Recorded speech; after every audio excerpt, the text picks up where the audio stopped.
After a year's absence, in 1971 the German Grand Prix returned to the classic Nurburgring.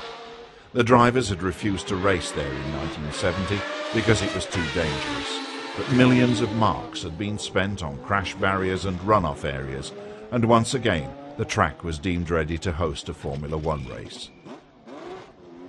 But safety campaigner Jackie Stewart and some of the other drivers had serious faces as they considered the prospect of taking on the tortuous 14 miles once again.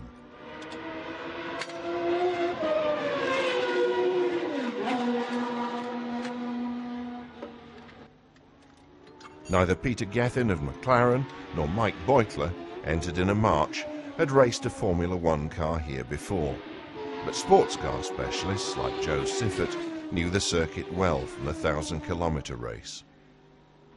But it's unlikely that Gene and Louis Stanley, regal members of the family that controlled BRM, would attend any race that wasn't a Grand Prix.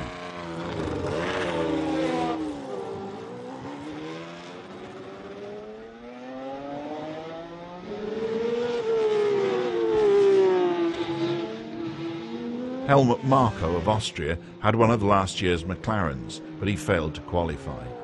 Hulme in the latest model was 6th on the grid, but teammate Gethin was 19th.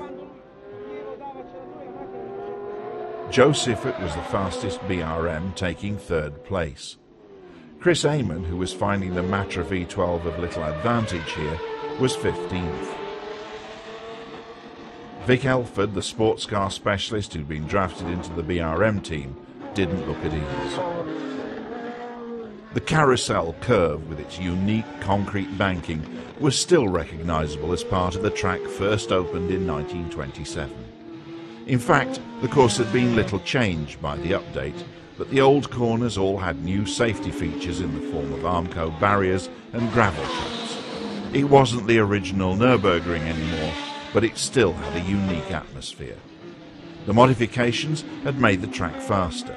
Stewart's pole time of 7 minutes 19 seconds was 21 seconds faster than that set by Ickx in 1969. Ickx was second this year, ahead of Siffert and Regazzoni. Once again, it was Stewart's Cosworth against the 12s.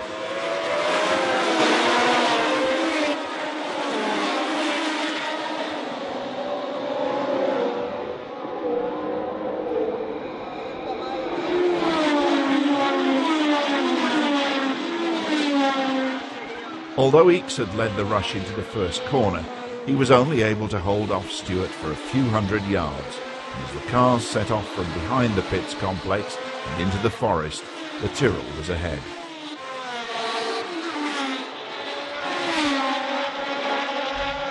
The Ferraris were proving difficult to handle, and Ickx went off the track on the first of the 12 laps, leaving Stewart in an isolated first place.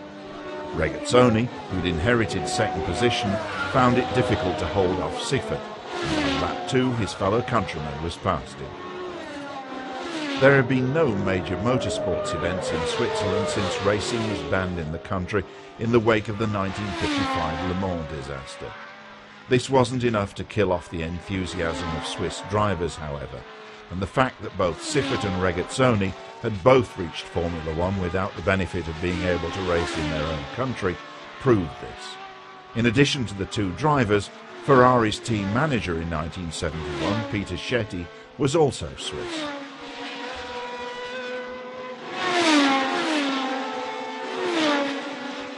On the 6th lap, suspension damage forced Siffert into retirement, leaving Sever and Regazzoni leading Stewart's pursuers.